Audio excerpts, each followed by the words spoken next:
मुरली अमृत की धारा है धारा, जो देती दुखों से किनारा।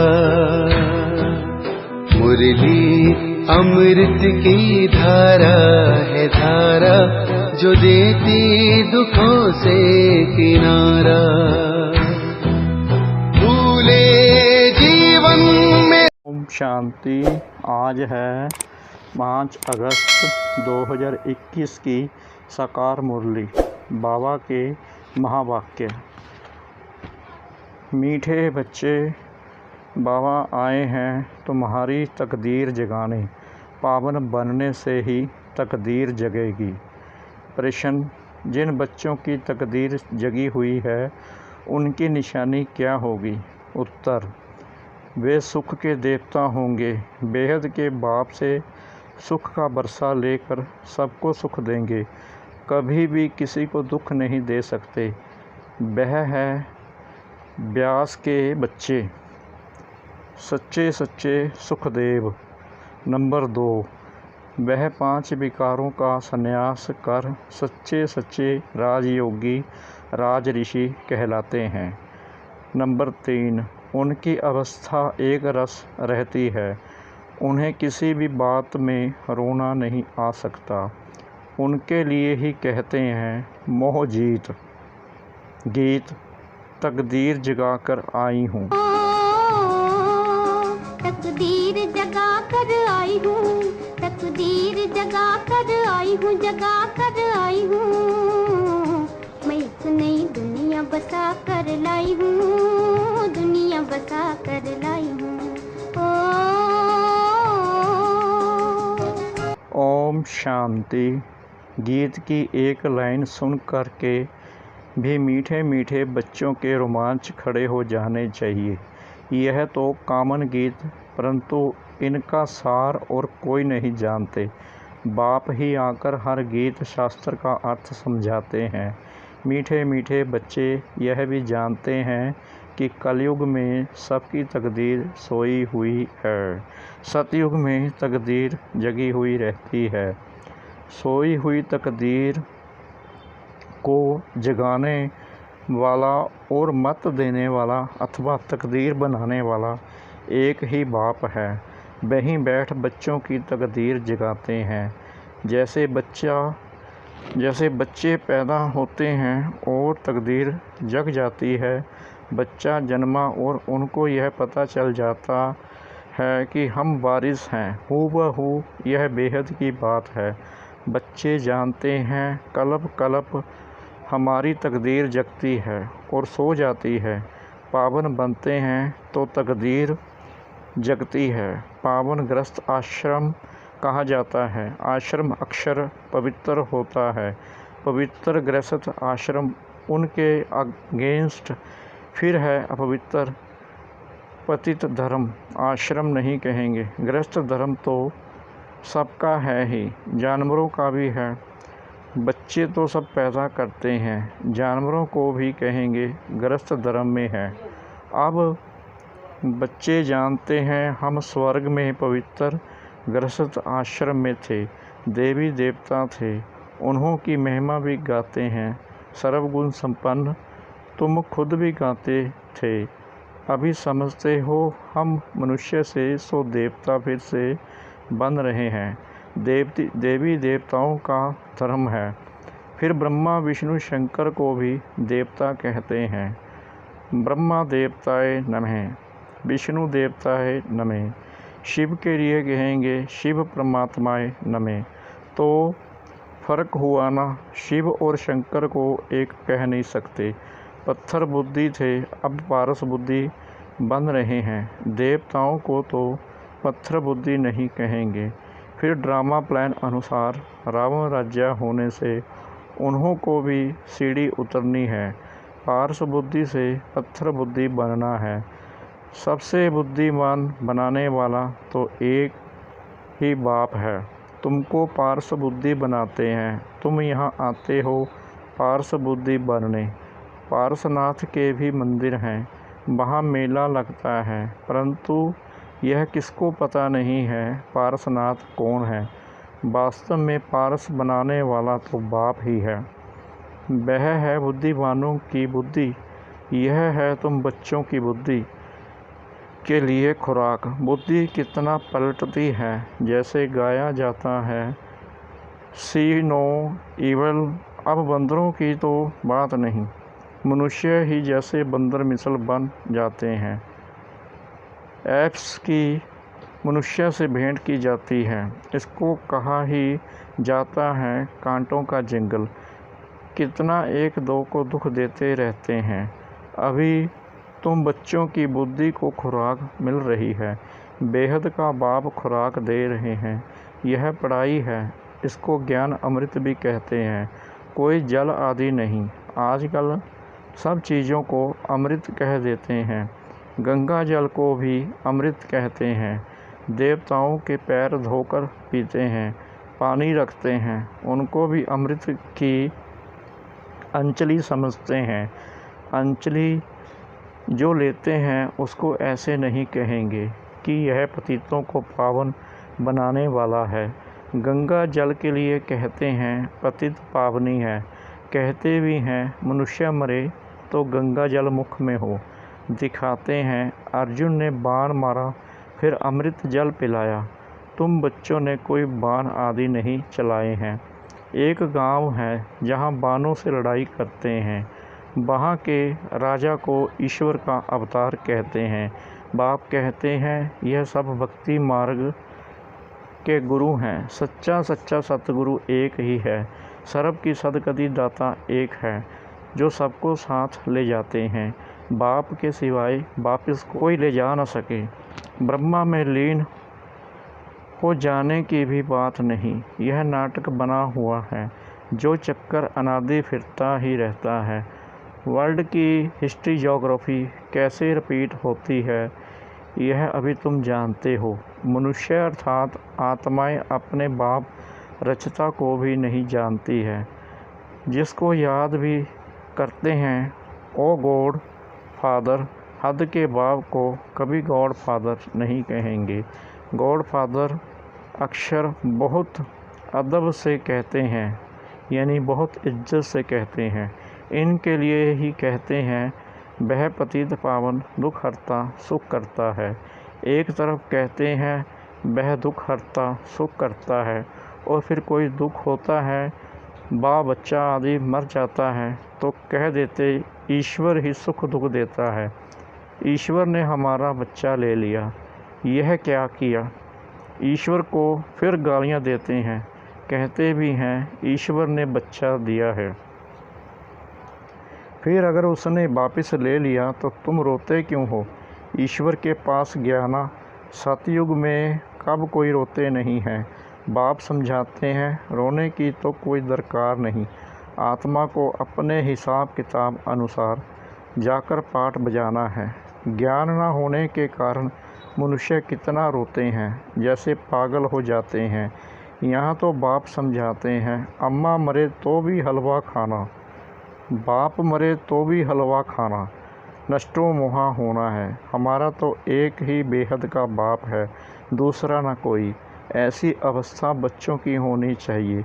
मोहजित राजा की कथा भी सुनी है ना। सतयुग में कभी दुख की बात नहीं होती, ना कभी अकाले मृत्यु होती है। बच्चे जानते हैं हम काल पर जीत पाते हैं। बाप को महाकाल भी कहते हैं, कालों का काल। तुमको काल पर जीत पानी है, अर्थात काल कब खाता नहीं।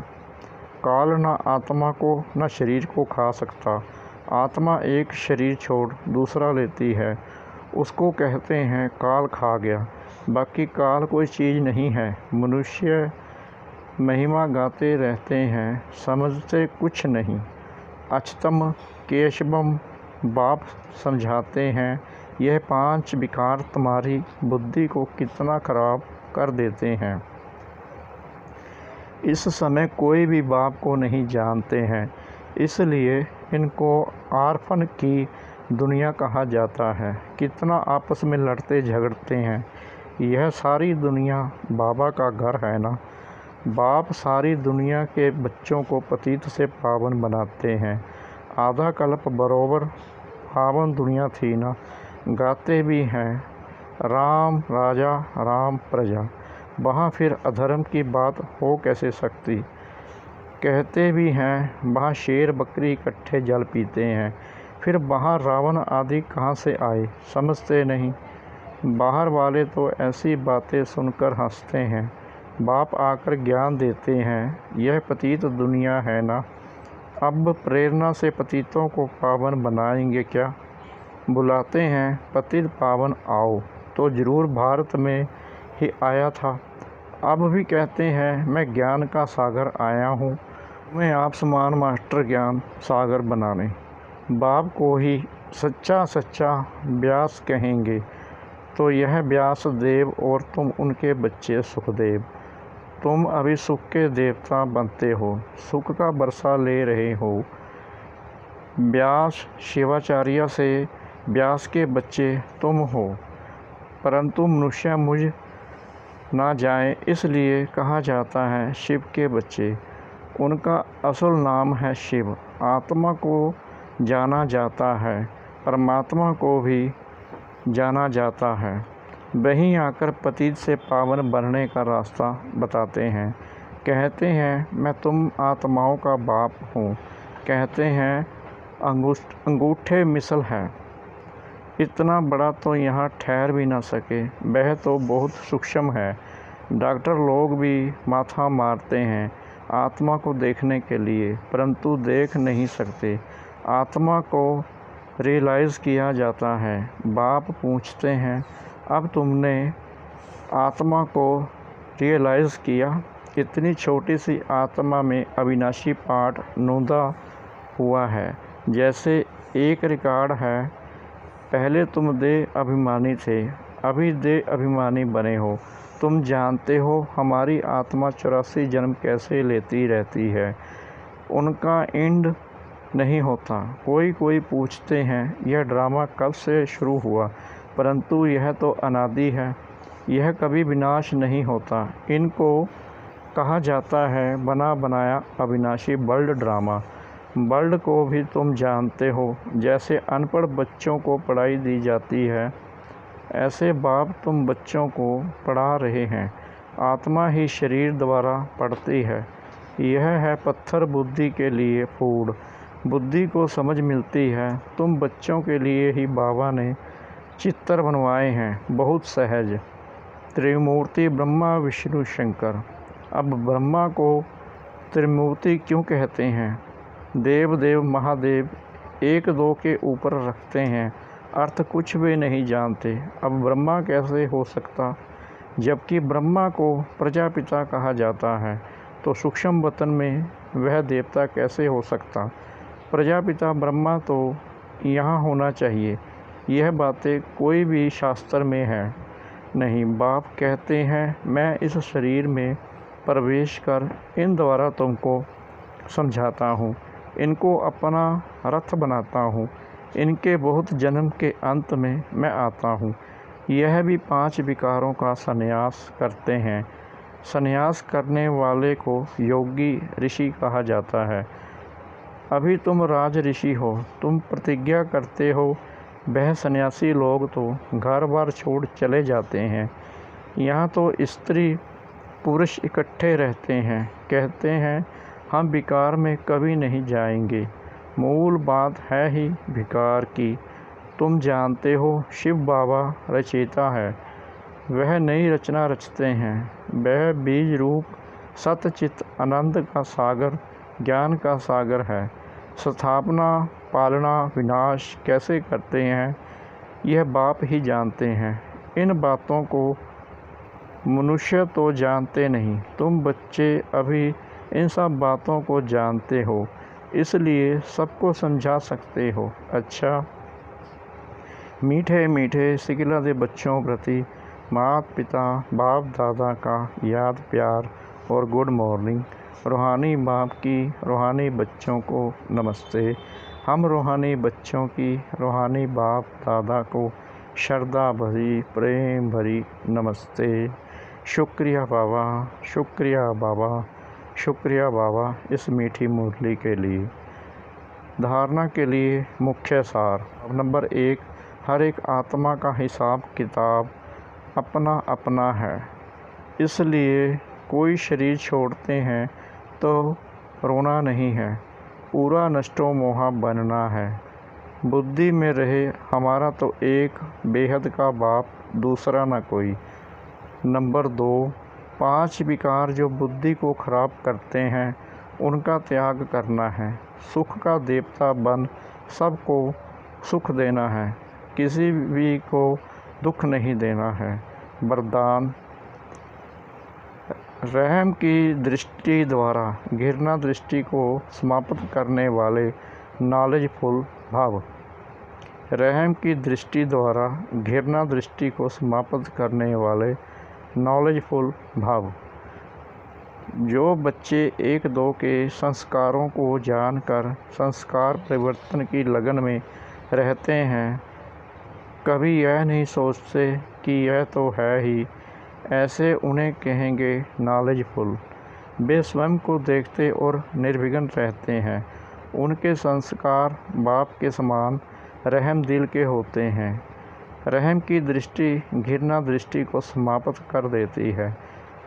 ऐसे रहम दिल बच्चे कभी आपस में खिट नहीं करते, वे सपूत बनकर सबूत देते हैं। आज का स्लोगन, सदा परमात्म चिंतन करने वाले ही बेफिक्र बादशाह हैं, उन्हें किसी भी प्रकार की चिंता नहीं हो सकती। सदा परमात्म चिंतन करने वाले ही बेफिक्र बादशाह हैं, उन्हें किसी भी प्रकार की चिंता नहीं हो सकती। मातेश्वरी जी के अनमोल महावाक्य। अखंड ज्योति तत्व साइलेंस लाज और साकारी दुनिया प्लेग्राउंड। आत्माओं का निवास स्थान है अखंड ज्योति महतत्व, जहाँ इस शरीर के पाठ से मुक्त है, अर्थात दुख सुख से न्यारी अवस्था में है, जिसको साइलेंस लाज भी कहते हैं। और आत्माओं का शरीर सहित पाठ बजाने का स्थान प्लेग्राउंड, यह साकार दुनिया है। तो मुख्य 2 दुनिया हैं, एक है निराकारी दुनिया, दूसरी है साकारी दुनिया।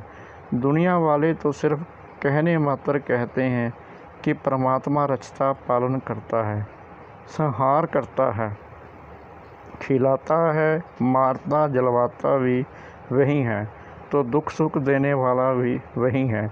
जब कोई को दुख आता है तो कहते हैं प्रभु तेरा भाना मीठा लागे। अब यह है अयथार्थ ज्ञान, क्योंकि यह कोई परमात्मा का काम नहीं है। परमात्मा दुख हरता है, दुख करता नहीं है। जन्म लेना, जन्म छोड़ना, दुख सुख भोगना हर एक मनुष्य आत्मा के संस्कार हैं। शारीरिक जन्म देने वाला माता पिता है। जो भी कर्म बंधन अनुसार बाप बेटे के संबंध में आता है, इसी रीति आत्माओं का पिता फिर परमात्मा बाप है। वो कैसे? बेहद रचना की स्थापना पालना करता है।